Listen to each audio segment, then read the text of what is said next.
Sisters, good evening. Welcome back to our channel. ಇವತ್ತಿನ ಅಡುಗೆ ಬಂದು ಮಿಕ್ಸಿ ಗ್ರೈಂಡರ್ ಯೂಸ್ ಮಾಡ್ದಿರಾ ಸಿಂಪಲಾಗಿ ಪಲಾವ್ ಮಾಡೋದು ಹೇಗೆ ಅಂತ ತೋರಿಸ್ತಾ ಇದ್ದೀನಿ. ಅದಕ್ಕೆ ನಾನು 2 kg ಆಗೋಷ್ಟು ಅಕ್ಕಿನ ನೆನೆಸ್ಕೊಂಡಿದ್ದೀನಿ. ಇದಕ್ಕೆ ಬೇಕಾಗಿರೋಂಥ ಸಾಮಗ್ರಿಗಳು: 1/4 kg ಬೀನ್ಸು, 1/4 kg ಕ್ಯಾರೆಟು, 1 ಆಲೂಗೆಡ್ಡೆ ಮತ್ತು 1-2 ಗೆಡ್ಡೆಕೋಸು. ಅದಕ್ಕೆ 3 ಗೆಡ್ಡೆ ಆಗೋಷ್ಟು ಬೆಳ್ಳುಳ್ಳಿನ ಬಿಡಿಸಿಟ್ಟಿದ್ದೀನಿ. 4 ಇಂಚ್ ಆಗೋಷ್ಟು ಶುಂಠಿ ಇದೆ. 2 ಟೊಮೊಟೊ. ಇಲ್ಲಿ ಸಣ್ಣ ಈರುಳ್ಳಿ ಆಗಿರೋದ್ರಿಂದ 6 ಈರುಳ್ಳಿಯನ್ನು ಬಳಸಿದ್ದೀನಿ ನಾನು. ದಪ್ಪ ಇದ್ದರೆ 2 ಈರುಳ್ಳಿ ಸಾಕಾಗುತ್ತೆ. ಇದರಲ್ಲಿ 6 ಚೂರಾಗುವಷ್ಟು ಚಕ್ಕೆ ಇದೆ, 10 ಲವಂಗ ಇದೆ, 25 ಹಸಿಮೆಣಸಿನ್ಕಾಯಿನ ಬಳಸಿದ್ದೀನಿ. ನಿಮ್ಮ ಖಾರಕ್ಕೆ ಅನುಗುಣವಾಗಿ ಎಷ್ಟು ಬೇಕೋ ಅಷ್ಟು ನೀವು ಬಳಸ್ಕೋಬೋದು.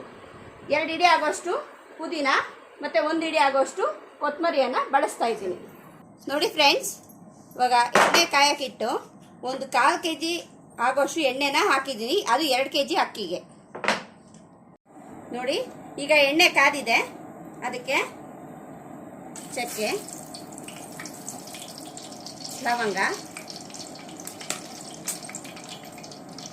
ನೋಡಿ, ಆಗಲೇ ನಾನು ತೋರಿಸಿದಂಥ ಶುಂಠಿ ಬೆಳ್ಳುಳ್ಳಿನ ಹೀಗೆ ಕಲ್ಲಲ್ಲಿ ಕುಟ್ಟಿ ಇಟ್ಟಿದ್ದೀನಿ. ಮೆಣಸಿನ್ಕಾಯಿ ಅಷ್ಟೇ ಕಲ್ಲಲ್ಲೇ ಕುಟ್ಕೊಂಡು ಇಟ್ಕೊಂಡಿದ್ದೀನಿ. ಮತ್ತು ಟೊಮೊಟೊ ಮತ್ತು ಈರುಳ್ಳಿನ ಸ್ಲೈಸ್ ಆಗಿ ಕಟ್ ಮಾಡ್ಕೊಂಡಿದ್ದೀನಿ. ಇವಾಗ ಶುಂಠಿ ಬೆಳ್ಳುಳ್ಳಿ ಪೇಸ್ಟ್ ಹಾಕ್ತಾಯಿದ್ದೀನಿ. ಶುಂಠಿ ಬೆಳ್ಳುಳ್ಳಿ ಪೇಸ್ಟು ಹಾಗೆ ಹಸಿಮೆಣಸಿನ್ಕಾಯಿ ಪೇಸ್ಟ್ನ ಹಾಕಿ ಫ್ರೈ ಮಾಡ್ಕೊತಾ ಇದ್ದೀನಿ. ಈಗ ಈರುಳ್ಳಿ ಸೇರಿಸ್ಕೊತಾ ಇದ್ದೀನಿ.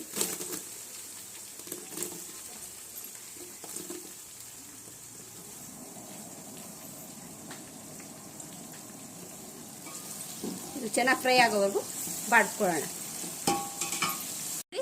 ಇವಾಗ ಈರುಳ್ಳಿ ಕಲರ್ ಸ್ವಲ್ಪ ಚೇಂಜ್ ಆಗಿದೆ. ಈಗ ಕಟ್ ಮಾಡಿ ಇಟ್ಕೊಂಡಿರೋಂಥ ಟೊಮೊಟೊನ ಸೇರಿಸ್ತಾ ಇದ್ದೀನಿ.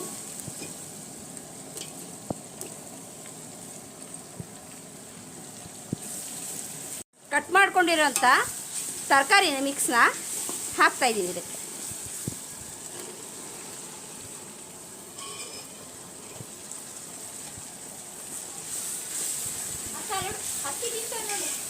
ನೋಡಿ ಫ್ರೆಂಡ್ಸ್, ಇವಾಗ ತರಕಾರಿ ಸ್ವಲ್ಪ ಬೆಂದಿದೆ.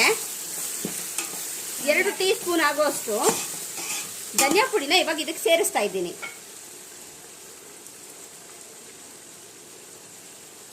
ಇವಾಗಲೇ ನೀವು ಉಪ್ಪನ್ನು ಸೇರಿಸ್ಕೋಬೋದು. ಉಪ್ಪು ಸೇರಿಸೋದ್ರಿಂದ ತರಕಾರಿನೂ ಬೇಗ ಬೇಯುತ್ತೆ. ನೋಡಿ, ಇವಾಗ ರುಚಿಗೆ ತಕ್ಕಷ್ಟು ಉಪ್ಪನ್ನ ಸೇರಿಸ್ಕೊತಾ ಇದ್ದೀನಿ.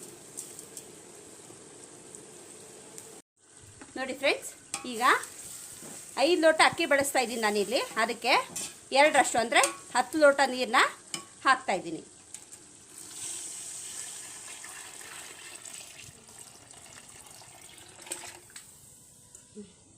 ನೋಡಿ ಫ್ರೆಂಡ್ಸ್, ನೀರು ಇವಾಗ ಚೆನ್ನಾಗಿ ಮಳ್ತಾ ಇದೆ.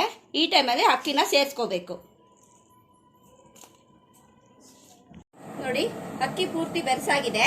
ಇವಾಗ ಒಂದ್ಸತಿ ಚೆನ್ನಾಗಿ ಮಿಕ್ಸ್ ಕೊಡಬೇಕು. ಈ ಥರ ಮಿಕ್ಸ್ ಕೊಟ್ಮೇಲೆ ಈಗ ಹಚ್ಚಿಟ್ಕೊಂಡಿರೋಂಥ ಪುದೀನ ಹಾಗೆ ಕೊತ್ತಂಬರಿನ ಇದಕ್ಕೆ ಸೇರಿಸ್ತಾ ಇದ್ದೀನಿ.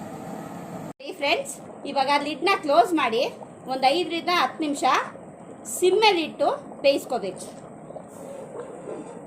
ನೋಡಿ ಫ್ರೆಂಡ್ಸ್, ಮಿಕ್ಸಿ ಗ್ರೈಂಡರ್ ಇಲ್ದಿರ ಸಿಂಪಲಾಗಿ ಪಲಾವ್ ರೆಡಿ ಆಗಿದೆ.